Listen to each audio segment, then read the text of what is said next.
नमस्कार, रीवा 24 के आज के अंक में आपका स्वागत है। पहले डालते हैं एक नजर आज की प्रमुख खबरों पर। सुहागी थाना अंतर्गत नाबालिग छात्रा का हुआ अपहरण। पुलिस और खाद्य विभाग की संयुक्त कार्यवाही में जब्त हुई 1500 बोरी अवैध धान। सुपर स्पेशलिटी हॉस्पिटल के डॉक्टरों ने स्पाइनल कॉर्ड का किया सफल ऑपरेशन। और स्कूल शिक्षा विभाग द्वारा आयोजित राज्य स्तरीय खेल प्रतियोगिता में 14 से 19 आयु वर्ग के छात्र भोपाल रवाना। इन खबरों को आगे हम विस्तार से देखेंगे।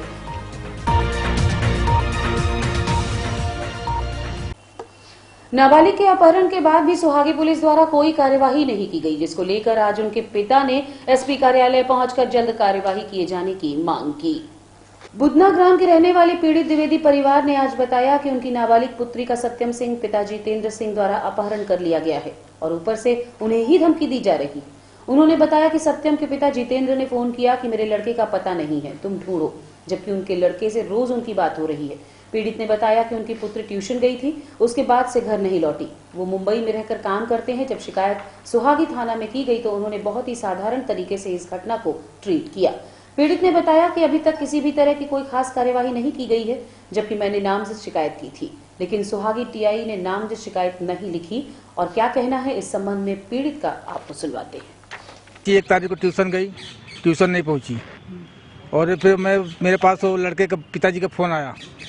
सुबह में 9:45 पे फ़ोन किया तो डायरेक्ट यही बोलता है कि मेरे बच्चे को कहाँ मरवा फेंकवा दिए। मैं उसको यही जवाब दिया कि मैं तो बम्बई में, मेरे को क्या मालूम, तुम जानो वहाँ पे। तो बोलता है कि तुम्हारी बच्ची कहाँ है? मतलब घर पे होगी, ट्यूशन गई होगी, स्कूल गई होगी। तो बोला कि ठीक है, पता लगाओ। फिर पता लगाया तो ट्यूशन नहीं पहुँची। बोला शायद स्कूल 4 बजे छुट्टी होता, 4 बजे तक आ जाएगी। 4 बजे तक उन्होंने इंतजार किया, लेकिन 5 बजे तक बच्ची नहीं आई। तब हम लोग फिर आगे कार्यक्रम किया।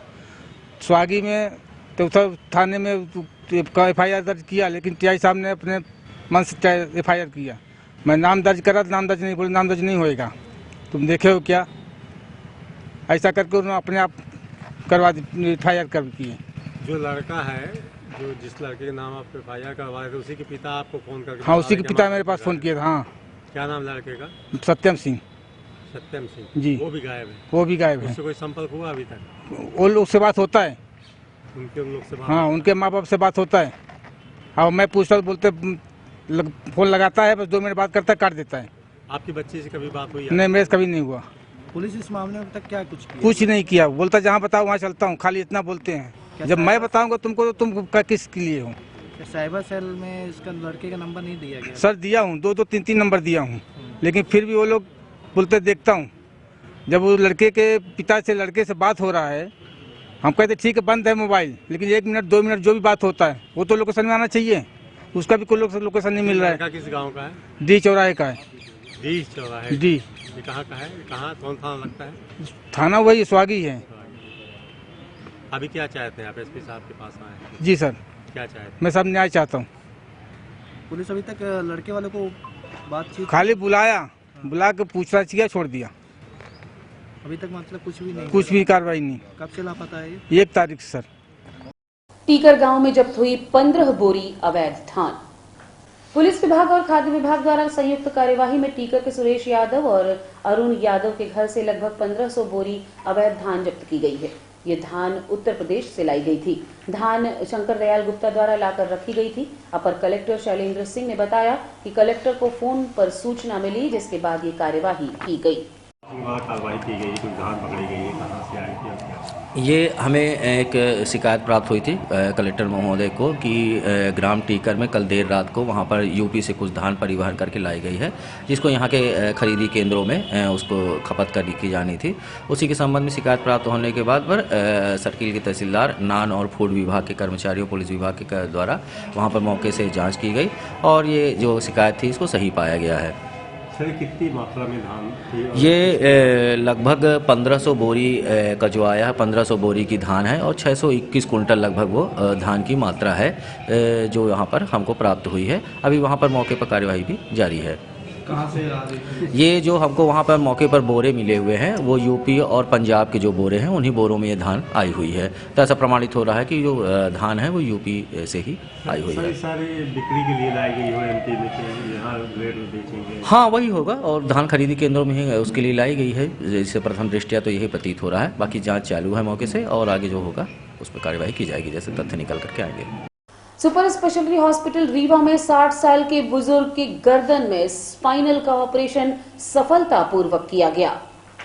सुपर स्पेशलिटी हॉस्पिटल में इन दिनों आए दिन अच्छी खबरें सुनने को आती हैं। कुछ दिनों पहले हार्ट के सफल ऑपरेशन किए गए थे। उसके बाद आज स्पाइनल कॉर्ड में परेशानी के कारण 60 वर्षीय बुजुर्ग को चलने फिरने में दिक्कत हो रही थी, जिसका सफल ऑपरेशन किया गया। सफल ऑपरेशन को अंजाम दिया डॉक्टर कार्तिकेय शुक्ल और डॉक्टर ऋषि कुमार गर्ग ने। जी, हमारे पास एक 60 वर्षीय कृषक हैं रीवा से ही। वो अपने चलने की बीमारी, चलने में तकलीफ़ की बीमारी, हाथ पैर से पूरा अपना रोज़मर्रा का काम ना कर पाने की समस्या के साथ हमारे पास भर्ती हुए थे। हमने उनका पहले जांच करवाई। जांच में हमको ये पता चला कि गर्दन में स्पाइनल कॉर्ड काफ़ी दिनों से दबी हुई थी। उसका हिस्सा थोड़ा सूख भी रहा था, जिसके कारण से उनके पैरों में, हाथों में ऐंठन थी। इसको हम स्पॉन्डिलोसिस बोलते हैं न्यूरोसर्जरी की भाषा में, और उसके कारण उनको स्पास्टिक क्वाड्रीपैरेसिस हो रही थी। उसका हम लोगों ने पहले तो निदान प्लान किया कि हम पहले उनका एक MRI करवाएंगे। आयुष्मान के ज़रिए हम लोगों ने उनका इलाज प्लान किया, और हमारे जो विभागाध्यक्ष हैं डॉक्टर रंजीत कुमार झा, हमारे सीनियर कंसल्टेंट हैं डॉक्टर पंकज सिंह चौहान, मैं कार्तिकेय शुक्ला और हमारे कलीग डॉक्टर ऋषि कुमार गर्ग, हम चारों ने मिलके ये प्लान किया।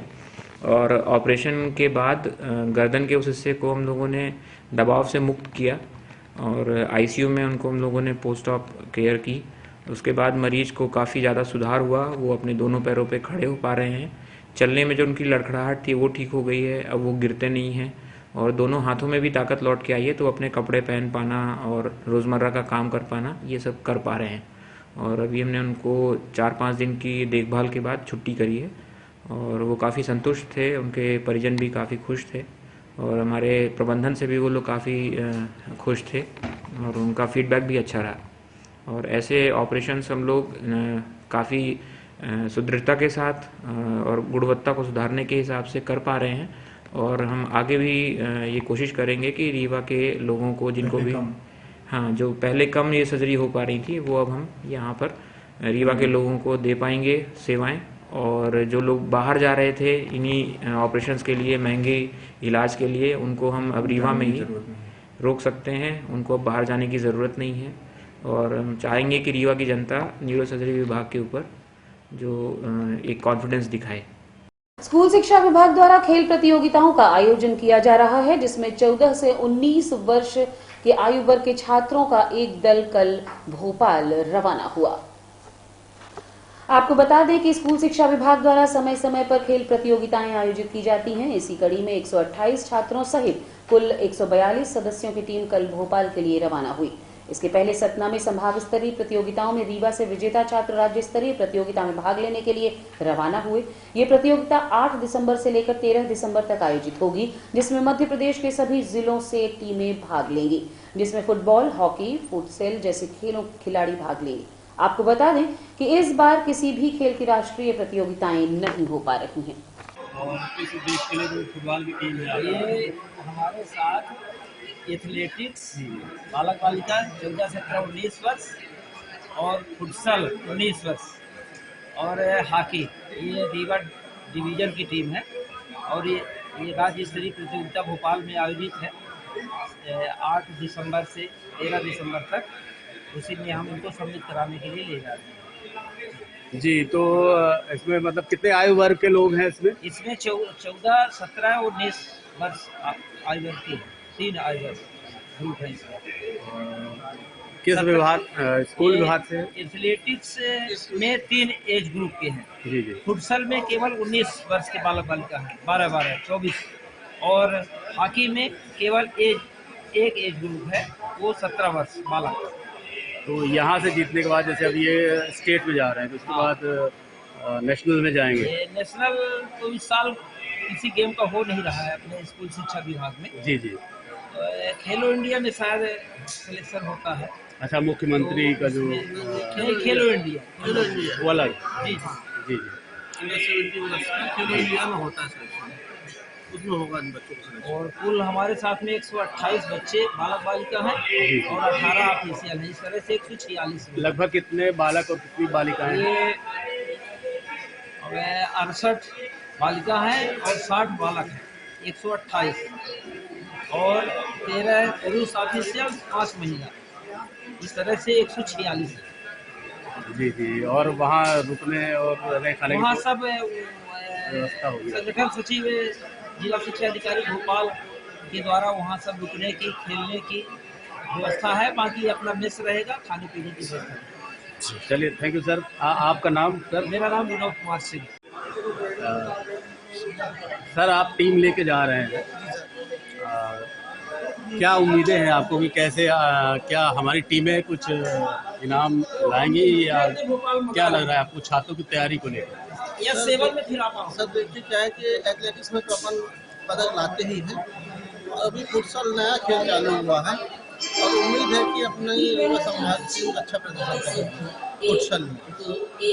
जी, हाल ही में क्या है कि कुलदीप सेन और बहुत से खिलाड़ी आए हैं तो रीवा को प्रतिभाएं मिल रही हैं, तो आपको अपनी टीम देख के लग रहा है क्या कि यहाँ ऐसी प्रतिभाएं हैं? हाँ जी, हाँ सर है, यहाँ पे अच्छी प्रतिभाएं हैं और अपने यहाँ एथलेटिक्स में अच्छा परफॉर्मेंस है अपने यहाँ जी जी रीवा संभाग का और फुटसल में भी अच्छा परफॉर्मेंस रहेगा। जी। उम्मीद यही जताई जा रही है। चलिए, धन्यवाद। चोरी की कार ढकी मिली, चोर अंदर ले रहा था खर्राटे। समान थाना पुलिस ने विश्वविद्यालय क्षेत्र में पकड़ी चोरी की कार। समान थाना क्षेत्र से चोरी की गई वैगनार कार को पुलिस ने बरामद कर लिया है। पुलिस के उस समय होश उड़ गए जब स्थानीय लोगों ने सूचना दी कि सड़क के किनारे एक कार कवर खड़ी है और उसके अंदर एक आदमी पड़ा हुआ है। घटना की जानकारी लगते ही मौके पर पुलिस पहुंची और कवर को हटाकर देखा तो कार के अंदर एक व्यक्ति सो रहा था। उसे जगाने पर जानकारी हुई कि कार के अंदर सो रहा व्यक्ति कार चोर है। पुलिस ने युवक को हिरासत में ले लिया है और कार को बरामद कर आगे पूछताछ की जा रही है। आपको बता दें कि गत दिवस समान थाना क्षेत्र के नेहरू नगर से लाल रंग की कार चोरी हो गई थी, जिसे पुलिस ने बरामद कर लिया है। मैडम, एक गाड़ी बरामद हुई जिसमें ये सूचना मिली कोई शॉप, क्या मामला क्या है? इसमें हमने जब आके मौके पर देखा तो गाड़ी में जब देखा तो उस व्यक्ति की सांस चल रही थी जो गाड़ी के अंदर था। गाड़ी ऊपर से कवर्ड थी पूरी और जब हमने गाड़ी को खोल के देखा तो उसमें एक व्यक्ति निकला जिंदा और जो कि जिसने गाड़ी चोरी की थी, तो उसको हमने पकड़ लिया, पूछताछ जारी है। ये गाड़ी कब चोरी हुई थी, कहाँ से चोरी हुई थी मैडम? ये गाड़ी कल रात में चोरी हुई थी। ये समान थाना क्षेत्र का एरिया है, नेहरू नगर के आसपास का। तो उसके बाद से ये गाड़ी आज यहाँ पड़ी हुई मिली है, तो लोगों की सूचना के आधार पर पुलिस ने इसे आके जब्त किया है। इसमें कोई और अन्य आरोपी की जानकारी मिल रही है? अभी जांच जारी है और जैसे ही कार्रवाई की जाएगी तो आपको बता। ये गाड़ी आपकी है? जी हमारी है। ये नेहरू नगर अनुपार के पास है, सुबह 4:10 बजे। कैसे पता चला आपकी है? जब गाड़ी स्टार्ट की तो ब्रेक अलार्म बजा तो हमारे पापा जी गेट खोल के कूदे हैं, तो ये 100 मीटर आगे निकल गई, तो पीछे पीछे कम से कम 500 मीटर तक दौड़े हैं। उसके बाद मैं स्कूटी लेके यूनिवर्सिटी तक गया हूँ। ये मतलब कि हमको ये सुपरमार्केट पड़ता है नगर निगम, तो वहाँ तक कैमरे में दिखी है, उसके बाद नहीं दिखी है। फिर लगता है वो जो जनता कॉलेज वाले रास्ते से इधर आ गई गाड़ी, इधर खड़ी कर दी है। यहाँ से इसमें कैसे मिली कि यहाँ गाड़ी खड़ी है? यहाँ भी police uncle, Gupta uncle call किया है। संदिग्ध परिस्थितियों में सड़क दुर्घटना में युवक की मौत। रीवा से पटना जा रहे युवक की संदिग्ध परिस्थितियों में अमहा के पास मौत हो गई। युवक के भाई ने बताया कि घटनास्थल को देखकर ऐसा लगता है कि कोई एक्सीडेंट हुआ है। उन्होंने बताया कि उनकी खरीदी केंद्र की दुकान है जिसका संचालन करते हैं और उनके भाई की पत्नी उस समूह की अध्यक्ष है। क्या कहना है मृतक के भाई का, आपको सुनवाते हैं। क्या नाम है? धीरेन्द्र प्रसाद मिश्रा। कहाँ से कहाँ जा रहे थे, क्या घटना? ये रीवा से गांव जा रहे थे पटना। रास्ते में अम्बा के पास जो ये ओवरब्रिज में डाइवर्सन बना रखे हैं, वहीं पास एक्सीडेंट बता रहे हैं लोग बाग, लेकिन हमको समझ में नहीं आता। उस स्पॉट में जाने के बाद समझ में नहीं आता कि एक्सीडेंट है ये। कोई आशंका आपको? आशंका तो किसी के ऊपर है नहीं मेरे को। ऐसे अब वहाँ पे कार्रवाई करेंगे, पता चलेगा तो समझ में आएगा। क्या काम करते थे सर? ये अभी फिलहाल तो वो चलाते थे, खरीदी केंद्र सर चल रहा था, इनका समूह था। इनकी वाइफ समूह की अध्यक्ष थी और ये हस्बैंड चलाते थे उसको। आपका क्या नाम? मेरा नाम योगेश मिश्रा है। कितने बजे रात की घटना लगभग? सर लगभग साढ़े 9 10 बजे के बीच की है सर। शासकीय कन्या स्नातकोत्तर महाविद्यालय की पूरा छात्रा संगठन ने महाविद्यालय को सौंपा सिक रूम। शहर के एकमात्र कन्या स्नातकोत्तर महाविद्यालय में छात्राओं के लिए एक सुसज्जित सिक रूम या चिकित्सा कक्ष महाविद्यालय की पूरा छात्रा संगठन ने महाविद्यालय को सौंपा। विधिवत कार्यक्रम के तहत इस चिकित्सकीय कक्ष का फीता काटकर अवधेश प्रताप सिंह विश्वविद्यालय के कुल सचिव डॉक्टर सुरेंद्र सिंह परिहार व महाविद्यालय की प्रभारी प्राचार्य श्रीमती शशि सिंह के कर कमलों द्वारा किया गया।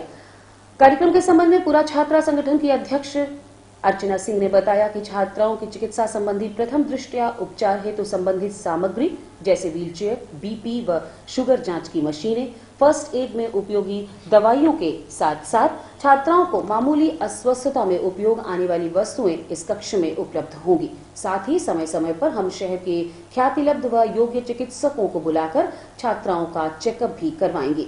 इस गरिमामयी कार्यक्रम में पूरा छात्रा संगठन अध्यक्ष के साथ साथ संयोजक डॉक्टर राजश्री पांडे, संरक्षक मीना सिंह, उपाध्यक्ष सुधा सिंह, सचिव डॉक्टर आरती तिवारी, संयुक्त सचिव रंगोली संघ सेना, सह सचिव अनुराधा शुक्ला व कोषाध्यक्ष अनीता श्रीवास्तव के अलावा कॉलेज के प्राध्यापक व छात्राओं ने उपस्थिति दर्ज कराई। Srivastava ji, doctor Jyoti Singh ji, alumni team के अध्यक्ष श्रीमती अर्चना सिंह जी और उनकी पूरी टीम और उनकी सभी पदाधिकारी। बहुत हर्ष का विषय है क्योंकि मैं इसी महाविद्यालय से अभी विश्वविद्यालय पिछले साल गया हूँ, तो निश्चित ही इस महाविद्यालय से मेरे को बहुत लगाव है क्योंकि जो मेरी पहचान है इसी महाविद्यालय से है। तो बहुत खुशी हुई जब मेरे को मैडम ने बताया कि एल्यूमिनी टीम जो गठित हुई है उसमें एक उनका ऑफिस महाविद्यालय ने उनको प्रोवाइड कराया है। साथ ही एल्यूमिनी टीम की तरफ से एल्यूमिनी पूरी टीम सिक रूम बच्चों के लिए अरेंज किया है। तो निश्चित ही पूरी टीम को मैं अर्चना सिंह जी की पूरी टीम को और महाविद्यालय परिवार को बधाई देता हूँ कि इस तरह की सोच अगर एल्यूमिनी टीम में है तो निश्चित ही ऐसे ही टीम होनी चाहिए, ऐसे ही पूरा छात्र होने चाहिए जो कि अपने वर्तमान छात्रों के बारे में कुछ सोच सकते हैं, क्योंकि ये एक बेसिक नीड होती है। प्राथमिक चिकित्सा अगर हम उनको प्रोवाइड करा रहे हैं अपने संस्था में एल्यूमिनी की तरफ से, तो निश्चित ही ये इस बात का द्योतक है कि उनकी मानसिकता किस स्तर की है। और रुकेंगे एक छोटे से विराम के लिए। आप बने रहिए रीवा 24 न्यूज के साथ। हड्डी जोड़ एवं रीढ़ रोग तथा स्त्री रोग एवं प्रसूति रोग का इलाज एक ही छत के नीचे। विघ्नहर्ता hospital and trauma centre, hotel landmark के पास, रतहरा, रीवा। डॉक्टर संतोष सोनी, पूर्व चिकित्सक, बॉम्बे हॉस्पिटल, मुंबई। हड्डी जोड़ एवं रीढ़ रोग विशेषज्ञ, छोटे चीरे एवं दूरबीन विधि द्वारा हाथ तथा पैर की हड्डियों का ऑपरेशन। गठियाबात, जटिल एवं बिगड़े हुए फ्रैक्चर का बेहतर इलाज करते हैं डॉक्टर संतोष सोनी। विघ्नहर्ता हॉस्पिटल ट्रॉमा सेंटर में ही स्त्री एवं प्रसूत रोग विशेषज्ञ डॉक्टर शैलजा सोनी भी उपलब्ध हैं, जिनकी देखरेख में नॉर्मल डिलीवरी, सिजेरियन ऑपरेशन एवं बच्चेदानी से संबंधित ऑपरेशन की बेहतर सुविधा। संतानहीन दंपत्ति तत्काल संपर्क करें। विघ्नहर्ता hospital and trauma centre, hotel landmark के पास, रतहरा, रीवा। सुविधाजनक एवं सफल इलाज हेतु आज ही संपर्क करें। विघ्नहर्ता hospital and trauma centre, hotel landmark के पास, रतहरा, रीवा। मोबाइल नंबर 7828781983 अथवा 8462956774 पर। शहर के अधिकतर पार्क कचरा घर के रूप में तब्दील होते जा रहे हैं। पार्कों का रखरखाव सही ढंग से न होने के कारण पार्क घूमने लायक नहीं बचे हैं। शहर में आधा सैकड़ा से अधिक पार्क हैं। ये पार्क शहर के लोगों को घूमने एवं सुकून भरे पल बिताने के लिए बनाए गए हैं। यहाँ पर लोग जाते हैं और फुर्सत के क्षणों में हरी घास में चलकर उसका आनंद लेना चाहते हैं, लेकिन अधिकांश पार्क इस लायक बचे ही नहीं हैं। आपको बता दें कि शहर के वार्ड क्रमांक 10 में अनंतपुर सोसाइटी द्वारा विकसित किए गए गायत्री नगर मोहल्ले के पार्क में तो दूर से ही बदबू आती है। यहाँ पर गंदा पानी जमा होता है, जिससे रहवासियों और बच्चों को भारी कष्ट हो रहा है। लोगों का अपने घरों में रहना मुश्किल हो गया है। इस संबंध में मोहल्ले के लोगों ने ऑनलाइन शिकायत भी दर्ज कराई है, किंतु इसका कोई निराकरण नहीं निकला। न ही पार्क को विकसित किए जाने के लिए कोई कदम उठाया गया। अब देखना ये होगा कि आखिर पार्क की साफ सफाई कब तक हो पाती है। जी, क्या समस्या है आपके? वो अरे समस्या यही है कि रोड नहीं है, नाली नहीं है, तमाम पानी आ रहा है। कहाँ का मामला है ये? हाँ, ये नगर निगम का वार्ड क्रमांक 10 का, किस मोहल्ले का? गायत्री नगर का। क्या समस्या? समस्या यही है कि रोड नहीं है, नाली नहीं है, पूरा मोहल्ले का पानी आता है यहाँ, तमाम पार्क में भरता है, घर में तमाम चलने लायक नहीं है। बच्चे स्कूल जाते हैं, कैसे निकले क्या है। अभी तो ठीक है, कुछ बरसात में तो बहुत ज़्यादा समस्या हो जाती है। तो पार्क के लिए आपने कहीं कोई आवेदन या कोई? हमने तो तमाम आवेदन दिया, स्थानीय विधायक को दिया, महापौर को दिया, पार्षद को दिया, कलेक्टर साहब को दिया, कमिश्नर नगर निगम को दिया, तमाम दिया, कोई नहीं सुनता। जी क्या समस्या है वार्ड में आपके? देखिए, मैं यहाँ 2013 से घर बना के यहाँ रह रहा हूँ और मैंने ये प्लाट लिया था अनंतपुर सोसाइटी से, और उसने हमको विधिवत एक पार्क दिया था जिसमें रोड नाली उसने बता के दिया था कि रोड निकलेगी, नाली निकलेगी। अभी तक ये जस का तस है, न रोड है न नाली है। सारे मोहल्ले का पानी, मतलब यहाँ से आधे किलोमीटर दूर तक का पानी आके इसी पार्क में आके बैठा। आप लोग देख लीजिए, यहाँ पे सुअर लौट रहे हैं, पूरा दलदल हो गया है, बच्चे खेल नहीं पा रहे हैं। गंदगी ऐसी है कि मतलब घर तक अंदर तक घुस रही है। मच्छर, डेंगू, कई मरीज यहाँ पे निकल चुके हैं। और किसी के यहाँ नाली और रोड का तो कोई प्रश्न ही नहीं है। यहाँ पे बच्चे बरसात में हम लोग गोद में उठा उठा के उनको रोड तक पहुँचाते हैं, तब जाके वो अपने ऑटो और वेन में पहुँचते हैं। और हम लोग कई यहाँ पे लोगों ने गुहार लगाई नगर निगम में, पार्षद से, कोई सुनने वाला नहीं है। आपका शुभ नाम? हमारा नाम अजय सिंह है। मैं यहाँ 2013 से निवास कर रहा हूँ अपना घर बना के। और संविदा स्वास्थ्य कर्मियों ने विभिन्न मांगों को लेकर सौंपा ज्ञापन, की पत्रकार वार्ता। संविदा स्वास्थ्य कर्मियों ने अपनी विभिन्न मांगों को लेकर आज एक पत्रकार वार्ता की आयोजन किया। उन्होंने कहा कि 2018 की नीति लागू कर कर्मचारियों को नियमित किया जाए। संविदा कर्मियों ने बताया कि 7 और 8 दिसंबर को प्रदेश के सभी जिला मुख्यालयों में प्रेस कॉन्फ्रेंस के माध्यम से आंदोलन की रूपरेखा आज बताई गई। 9 और 10 तारीख को प्रदेश के सभी मंत्री, सांसद, विधायक, कलेक्टर, सीएमएचओ और जनप्रतिनिधियों को 2 सूत्रीय मांग पत्र की जानकारी अवगत कराई जाएगी। 12 तारीख को प्रदेश के सभी जिला मुख्यालयों में काले गुब्बारे छोड़े जाएंगे। 13 तारीख को व्यापक स्तर पर सोशल मीडिया अभियान चलाते हुए ट्विटर, फेसबुक और व्हाट्सएप के माध्यम से ध्यान आकर्षण कराया जाएगा। और 14 तारीख को प्रदेश के सभी जिलों में आंदोलनरत कर्मचारियों की उपस्थिति सुनिश्चित की जाएगी। और क्या कहा पत्रकार वार्ता के दौरान, आइए जानते हैं सीधे पत्रकार वार्ता में चलकर। में जो मुख्यमंत्री जी ने एक कमेटी का गठन किया था, कमेटी ने रिपोर्ट दी थी कि जितने भी संविदा स्वास्थ्य कर्मचारी हैं उनको सबको नियमित किया जाएगा, और साथ ही जिनकी 1 से 3 वर्ष तक की सेवा है उनको कम से कम सरकारी कर्मचारियों के बराबर तो नहीं, लेकिन 90% उनको मानदेय भुगतान किया जाएगा। किंतु दुर्भाग्य की बात है, हमारे प्रदेश के मुख्यमंत्री एक बार ये कहते हैं कि संविदा मध्य प्रदेश का कलंक है, इसे हटाया जाना चाहिए, और वहीं पे आज 5 वर्ष बीत गए। 2023 में पुनः चुनाव होना है मध्य प्रदेश विधानसभा का, और आज दिनांक तक किसी भी तरह की कोई भी सुविधा मध्य प्रदेश संविदा स्वास्थ्य कर्मचारियों को नहीं दी गई।